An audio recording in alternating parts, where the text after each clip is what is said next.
नमस्कार दर्शकों, जब आपकी हमारी तबीयत खराब होती है, जैसे सर्दी, जुकाम, बुखार या अन्य किसी भी वजह से तबीयत खराब, तो हम जाहिर सी बात है डॉक्टर के पास जाते हैं। डॉक्टर जो हमें दवा देते हैं उन्हें हम खाते हैं ताकि हमारी ये परेशानी जल्द से जल्द ठीक हो सके। लेकिन अगर आपको आपकी किसी भी परेशानी के लिए दवा दी हो और आप दवाई का सेवन करते जा रहे हैं पर दवा से आप ठीक नहीं हो रहे, तो कहीं आप नकली दवाई तो नहीं खा रहे, या आपको नकली दवाई तो नहीं मिल रही, या किसी भी वजह से दवाई आप जो ले रहे हैं वो नकली तो नहीं। जी हाँ, एक रिपोर्ट में दावा किया है कि भारत में हर चौथी दवा नकली है।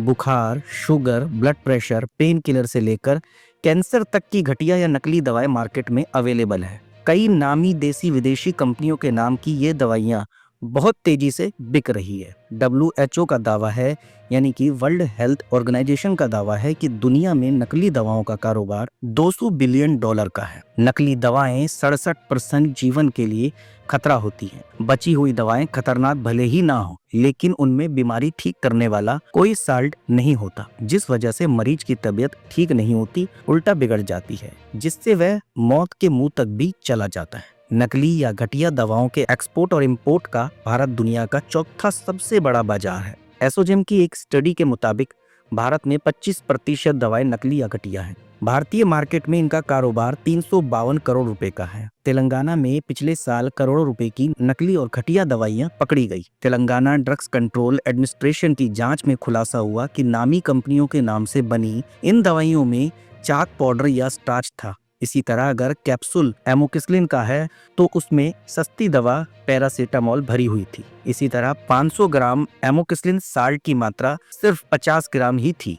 कैंसर तक की नकली दवाएं पकड़ी गई। ये सभी दवाएं उत्तराखंड के काशीपुर और यूपी के गाजियाबाद से कुरियर के जरिए तेलंगाना पहुंची थी। इन दवाओं की पैकिंग इस तरह की गई जो बिल्कुल असली लग रही थी। इनकी पहचान करना भी मुश्किल था। उत्तराखंड में पिछले साल कई दवा कंपनियों के सैंपल जांच में खरे नहीं उतरे, तो उनका लाइसेंस कैंसिल किया गया।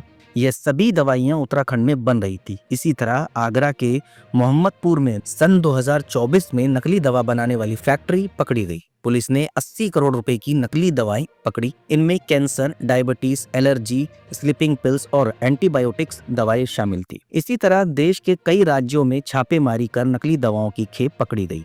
इससे पहले कोविड-19 के समय भी देश भर में नकली रेमडेसिविर के इंजेक्शन सप्लाई करने के मामले तक सामने आए। दिल्ली पुलिस की क्राइम ब्रांच ने भी कई ऑपरेशन में पिछले सालों में दिल्ली NCR में चल रहे कई सिंडिकेट का भंडाफोड़ किया। गाजियाबाद के लोनी स्थित ट्रोनिका सिटी में नकली दवाओं का गोदाम पकड़ा, जिसका मास्टरमाइंड एक डॉक्टर निकला। यह सोनीपत के गन्नौर स्थित फैक्ट्री में भारत, अमेरिका, इंग्लैंड, बांग्लादेश और श्रीलंका की 7 बड़ी कंपनियों के 20 से ज्यादा ब्रांड की नकली दवा तैयार कर रहे। इंडिया मोट और भागीरथ पैलेस तक में इनकी सप्लाई थी। भारत के अलावा चीन, बांग्लादेश और नेपाल में एक्सपोर्ट करते थे। इस गिरोह से 8 करोड़ रुपए की नकली दवाएं और करीब 9 करोड़ रुपए के 2 प्लाट के दस्तावेज मिले। कैंसर के इलाज के दौरान कीमोथेरेपी के नकली इंजेक्शन बनाने वाला गैंग भी पकड़ा गया। इनसे 2 भारतीय और 7 विदेशी कंपनियों की नकली दवाइयां बरामद हुई। इस मात्रा की असली दवाई की कीमत 4 करोड़ रुपए थी। यह ब्रांडेड इंजेक्शन की खाली शीशी 5,000 रुपए में खरीदते थे, जिसमें 100 रुपए की एंटी फंगल दवा फ्लूकोनाजोल भरते और मार्केट में ब्रांड के हिसाब से 1 से 3 लाख रुपए में बेच देते। पुलिस बताती है कि दिल्ली के कुछ नामी अस्पताल भी इस काले कारोबार में शामिल हैं। पिछले साल क्राइम ब्रांच कैंसर, डायबिटीज और किडनी की नकली और अवैध दवाइयों पर सेंट्रल और ईस्ट जिले के 2 नामी प्राइवेट हॉस्पिटलों में छापेमारी की थी। इनके जरिए देहरादून में 3 फैक्ट्रियों का खुलासा हुआ। 2 फैक्ट्रियों में करीब 8 करोड़ रुपए की दवाइयां जब्त की। एक्सपर्ट बताते हैं कि नामी ब्रांडेड कंपनियों के नाम से ही नकली या घटिया दवाइयां बनती हैं, क्योंकि इसके जरिए जालसाज मोटा मुनाफा कमाते हैं। दूसरी तरफ जेनरिक दवाइयों के नकली होने के मामले अभी तक सामने नहीं आए, क्योंकि इन्हें नकली बनाने पर कोई ज्यादा फायदा नहीं होने वाला। जेनरिक दवाइयां सस्ती होती है, जो उसी तरह का फायदा करती है जिस तरह का लाभ ब्रांडेड दवाइयों से मिलता है। सरकार जेनरिक दवाइयों को बढ़ावा दे रही है, जो काफी सस्ती होती है। इन्हें आप मेडिकल स्टोर और जन औषधि केंद्र से भी खरीद सकते हैं। इसके अलावा एक्सपर्ट के अनुसार देश के सभी राज्यों में ड्रग कंट्रोल डिपार्टमेंट और पुलिस की एक एक्सपर्ट टीम बननी चाहिए, जो लगातार नकली या घटिया दवाइयों पर नजर रखे। सभी सरकारी और प्राइवेट अस्पतालों के अलावा डिस्पेंसरियों और दवा के थोक बाजारों में भी लगातार निगरानी हो।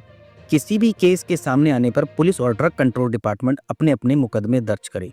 हर मामले की हर तरह से जांच होनी चाहिए और सभी अपराधियों को कड़ी से कड़ी सजा मिलनी चाहिए। जान से खिलवाड़ करने वाले इन अपराधियों को जमानत भी ना मिले ऐसी सजा दी जाए, क्योंकि अगर इन्हें फिर से जमानत आसानी से मिल जाती है तो फिर से ये लोगों की जान से खिलवाड़ करेंगे, फिर से ये इन नकली दवाइयों का कारोबार करेंगे।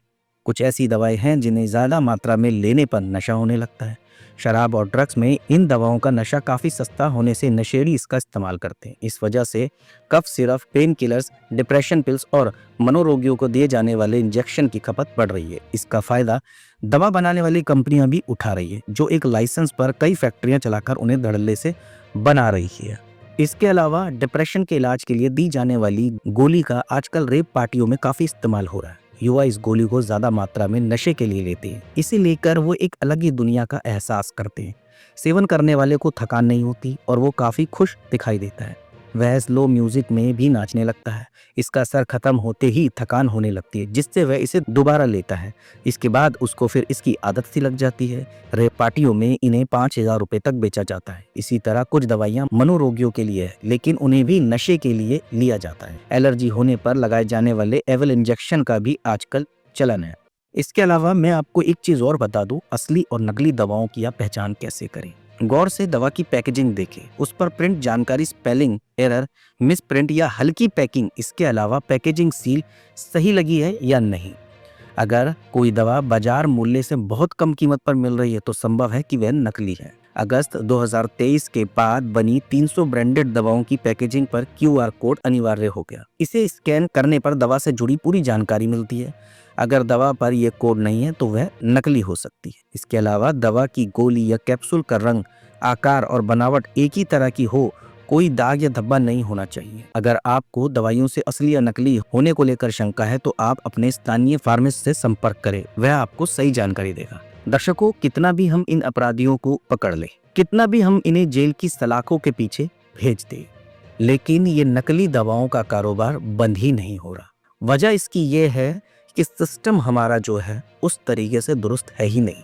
वो तो बस इन्हें अरेस्ट करता है, जेल भेज देता है और वापस ये फिर आ जाते हैं और फिर इस कारोबार को शुरू करते हैं। लेकिन वह ये नहीं सोचते कि कभी कभी दूसरों को नुकसान पहुंचाते पहुंचाते आपको कब पहुंच जाए ये नहीं पता लगता, क्योंकि इन दवाओं से कई बुजुर्ग, जवान, बच्चे, उन पर असर पड़ रहा है। आजकल के बच्चों को आपने देखा होगा कि उनकी वो छोटी सी उम्र में उनकी आंखों पर चश्मा चढ़ गया, छोटी सी उम्र में उनके बाल सफेद हो गए, कई सारी बीमारियां देखने को मिलती है। वजह उसकी यही है, ये नकली दवाएं, ये जो अपराधी मार्केट में अवेलेबल करते हैं, पैसों की लालच, जिसकी वजह से नुकसान इन बच्चों, बुजुर्गों और पुरुषों, महिलाओं को होता है। आज ये दूसरों का नुकसान कर रहे हैं, क्या पता वह नकली दवाई इनके परिवार को नुकसान पहुंचे। इसलिए जो भी अपराधी हमारी इस खबर को देख रहा है तो उसे सोचने की जरूरत है, कुछ पैसों के लिए किसी की जिंदगी से खिलवाड़ ना करें।